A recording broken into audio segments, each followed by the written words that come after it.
खताचा भाव आणि तुटवता हे दोन्ही अतिशय गंभीर प्रश्न शेतकऱ्यांच्या समोर आहेत। एकीकडे शेतकरी हमी भावासाठी लढतोय, त्याचप्रमाणे ह्या भागामध्ये अनेक भाग असे जिथे प्रचंड पाण्याचं प्रदूषण होतं, त्यामुळे इश्यू खूप कॉम्प्लिकेटेड झालाय।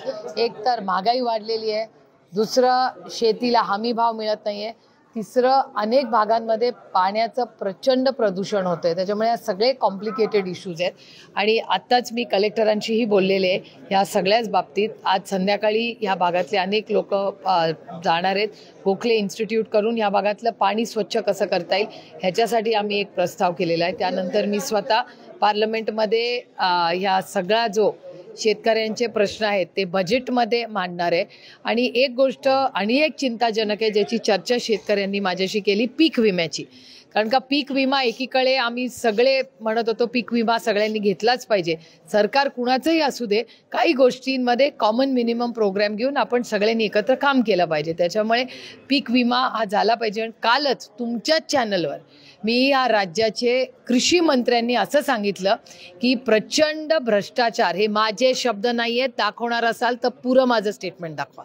माझं म्हणणं आहे पुरं स्टेटमेंट दाखवा की कालच्या तुमच्याच चॅनलवर मी असं पाहिलं की या राज्याचे कृषी मंत्री असं म्हणाले आहेत की प्रचंड भ्रष्टाचार झालेला आहे या पीक विम्यामध्ये, असं तुमच्या चॅनलवर ही कबुली, ही गोष्ट मान्य केली आहे या राज्याच्या कृषी मंत्र्यांनी। अतिशय गंभीर विषय आहे हा विषय, मी केंद्र सरकारकडे मांडणार आहे। कारण का दोन अतिशय गंभीर विषय महाराष्ट्राच्या कृषी मंत्र्यांनी गेल्या 3-4 दिवसात केले आहेत। मी त्यांचे जाहीर आभार मानते की अतिशय उत्तम आणि पारदर्शक कार्य ते करतायत। याबद्दल मी महाराष्ट्राच्या आत्ताच्या कृषी मंत्र्यांचं कौतुक करते, कारण त्यांनी त्यांच्या सरकारमध्ये झालेला भ्रष्टाचार आणि चुकीचे निर्णय ह्याचा पर्दाफाश केला आहे। ह्याच्याबद्दल मी त्यांचे आभार आणि कौतुक करते। समान शेतकऱ्यांच्या बाबतीत त्यांचं मी आभार मानते, कारण दोन गोष्टी त्यांनी केलेल्या आहेत। एक, त्यांनी सांगितलं आहे की महाराष्ट्रामध्ये प्रचंड भ्रष्टाचार हा शेती खात्यामध्ये झाला आहे असं राज्याचे शेती मंत्री म्हणले। आणि त्याचबरोबर आणखीन ते एक गोष्ट कालच बोलले की केंद्र सरकारकडून महाराष्ट्र सरकारला पैसे येत नाही, हेही ते परवा बोललेले आहेत। त्याच्यामुळे या दोन्ही गोष्टी अतिशय गंभीर आहेत। मी पार्लमेंट पुढच्या आठवड्यात सुरू होणार आहे, संसदेमध्ये बजेटच्या वेळीच मी ह्याच्याबद्दल मागणी करणार आहे की याची एक इन्क्वायरी झालीच पाहिजे। कारण का तुम्ही बघा ED CBI ह्याचे इन्कम टॅक्स किती पटापटा नोटीस यायच्या, नवाबभाईंना आली, राऊत साहेबांना आली, अनिल देशमुख साहेबांना आली, हे तर ऐकीव गोष्टींवर आल्या। इथे तर राज्याचा कॅबिनेट मिनिस्टर म्हणतोय, ऑन रेकॉर्ड आरोप करतायत की हो, नुसता आरोप नाही मान्य करतायत की ह्या राज्यामध्ये भ्रष्टाचार झालेला आहे। अतिशय गंभीर बाब आहे।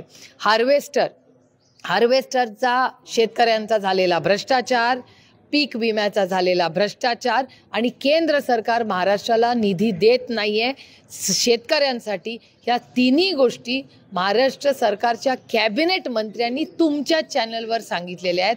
त्याची मी नोंद घेतली, कारण का मी लोकप्रतिनिधी आहे। माझी नैतिक जबाबदारी आहे की जी लोकांमध्ये जी अस्वस्थता असते, अन्याय असतो, त्याच्यावर आवाज उठवण्यासाठीच बारामतीकरांनी मला निवडून पाठवले। त्याच्यामुळे सगळे मुद्दे मी महाराष्ट्राच्या वतीने संसदेत मांडणार आहे आणि माझ्या शेतकऱ्यासाठी मी न्याय मागण्यासाठी लढणार आहे। आणि हे सातत्य महाराष्ट्राच्या कृषी मंत्र्यांनी ठेवावं। आम्ही पूर्ण ताकदीने त्यांच्या मागे उभं राहून महाराष्ट्रामध्ये हा बदल आणि हे पूर्णपणे भ्रष्टाचार हद्दपार करण्यासाठी आम्ही त्यांच्याबरोबर आहोत। ईडीनं छळ केल्याप्रकरणी हायकोर्टानं जाहीर 1 लाखाचा दंड जो आहे कसं बघता या सगळ्या प्रकरणात एका बिल्डरच्या ईडीवरती नाही, खरंच एक गोष्ट खूप चिंताजनक आहे आणि ही माझं स्वतःचं आहे की एजन्सीज कधीच स्वतःहून त्रास देत नाही। त्याच्या मागे कोण एजन्सीजला करावं लागतं ह्याची एक इन्क्वायरी झाली पाहिजे। आणि मला वाटतं हा जो ऑर्डर आलेली आहे त्याच्याबद्दलही आम्ही संसदेत चर्चा मागू, कारण का शेवटी या सगळ्या सेंट्रल एजन्सीज आहेत। त्यामुळे एजन्सीजच्या बद्दल चर्चा ही मी स्वतः, एजन्सीज असतील, शेतकऱ्यांवर होणारे अन्याय असतील किंवा महाराष्ट्रात झालेला भ्रष्टाचार असेल, आणि हा भ्रष्टाचार फक्त ह्यासाठी सीमित नाही आहे। स्पोर्ट्स डिपार्टमेंटचं इंडियन एक्सप्रेस नावाचं वर्तमानपत्र आहे, त्याच्यामध्ये 2 दिवसापूर्वी अशी बातमी आली होती, तो आहे माझ्याकडे कटआउट, कारण का तेही मी मांडणार आहे पार्लमेंटमध्ये, की 650 का 750 मला वाटतं नंबर कदाचित माझा चुकत असेल, पण 650 किंवा 750 कोटी रुपयाची ऑर्डर दिलेली आहे मागच्या म्हणजे या 2.5 वर्षाच्या सरकारनी, शिंदे साहेबांच्या सरकारमध्ये.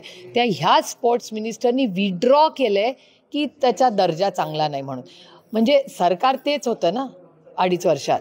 तर हेच सरकार त्यांच्याच स्वतःच्या निर्णयाला चॅलेंज करत आहे. हे खूप चिंताजनक आहे. पारदर्शक कारभार करतायत ही चांगली गोष्ट आहे, पण इन्क्वायरी तर झालीच पाहिजे ना. जर 650-700 कोटी रुपयाचा टेंडर परत घेतला जातोय स्पोर्ट्स डिपार्टमेंटचा, हे आणि हे वर्तमानपत्रातली आत्मीय, आता मला कसं माहिती असणार. छगन भुजबळांना दिलासा मिळाला महाराष्ट्र सदन प्रकरणात. ईडीनं त्यांना जामीन मिळाल्याबद्दल आव्हान दिलं होतं, सुप्रीम कोर्टाने ते फेटाळलं. नाही, मला भुजबळ साहेबांच्या बरोबर त्या काळामध्ये आम्ही सगळेच एकत्र होतो. त्यावेळीच मी अनेक वेळा त्या कुटुंबाचं दुःख फार जवळून पाहिलं आहे आणि फार संघर्ष त्या कुटुंबाने केला आहे. मग मी अनेक वेळा भुजबळ साहेबांना कोर्टात भेटायला गेले, जेलमध्ये भेटायला गेले, हॉस्पिटलमध्ये भेटायला गेले. मी खूप वेळा त्या काळात आम्ही सगळे एकत्रच होतो. फार दुःख, म्हणजे त्यांच्या लहान लहान नातवंड कशातून गेले मी फार जवळून गेले. फार वेदना त्या कुटुंबांनी खूप झेललेल्या आहेत. आज त्यांना दिलासा मिळतोय ह्याच्याबद्दल मला त्या कुटुंबातल्या आणि त्या कुटुंबातल्या महिलांबद्दल मला आज खरंच त्यांनी फार सहन केले. मुख्यमंत्री दावोसला गेले 6,25,000 कोटींची करार झाल्याचं जे आहे ते सांगितलं जाते. कसं बघताय? नाही, मी त्याचं स्वागतच करते. महाराष्ट्रात इन्व्हेस्टमेंट येणार असतील तर त्याचं स्वागतच केलं पाहिजे. पण एकच गोष्ट मला त्याच्यातली खटकली, ते जी पण तुमच्याच चॅनलवर मी परत पाहिली, की त्यांचे फोटो सज्जन जिंदाल आणि अमित कल्याणींबरोबर होते. सज्जन जिंदाल माझ्या माहितीप्रमाणे वर्षा बंगल्यावरून 3ऱ्या मिनिटाला राहतात आणि अमित कल्याणी हे पुण्यात राहतात आणि खूप वेळा मुंबईला येतात. आणि महाराष्ट्राचे अनेक मंत्री पुण्याला पण खूप वेळा जातात लग्नासाठी, उद्घाटनासाठी, विकास कामांसाठी. त्यामुळे जर अमित कल्याणी आणि सज्जन जिंदाल यांच्याबरोबर जे अग्रीमेंट झाले त्याचं मी स्वागतच करते. पण ते वर्षा बंगल्यावर पण होऊ शकले असते. त्याला एवढा लाखो करोडो खर्च करून दावोसला जायची काय गरज. दुसरा प्रश्न, उदय सामंत देखील तिकडे गेले तर तिथून एक त्यांनी दावा केलेला आहे की शिवसेनेचे 5 आमदार, काँग्रेसचे काही आमदार आणि उबाटा गटाचे 3 खासदार जे आहेत ते शिंदेच्या संपर्कात 2 महिन्यात निर्णय घेतील. कसं बघता या सगळ्या? एक तर माझे आणि उदय सामंतांचे अतिशय चांगले संबंध आहेत आणि अनेक वर्ष ते राष्ट्रवादी काँग्रेस पक्षात होते. नंतर उद्धवजींबरोबर त्यांनी काम केलं. त्याच्यामुळे माझे त्यांच्याशी खूप चांगले संबंध आहेत. आणि मला खरं तर आश्चर्य वाटलं तो व्हिडिओ बघून, कारण का मला वाटायचं की उदय प्रोटोकॉलच्या बाबतीत खूप करेक्ट आहेत. मला एकच गोष्टीच्या वेदना झाल्या की उदय सामंतांसारखा एवढा मोठा नेता, एवढा युवा नेता, ज्यांनी शून्यातून एवढं विश्व कष्टाने उभं केलं, त्यांच्याकडून मला खरं तरी प्रोटोकॉलची थोडीशी कमतरता माझ्याकडून जाणवली. कारण का 2 गोष्टी आहेत आणि मला उदयकडून खरंच ही अपेक्षा नव्हती, कारण का is a very smart young man, dynamic man.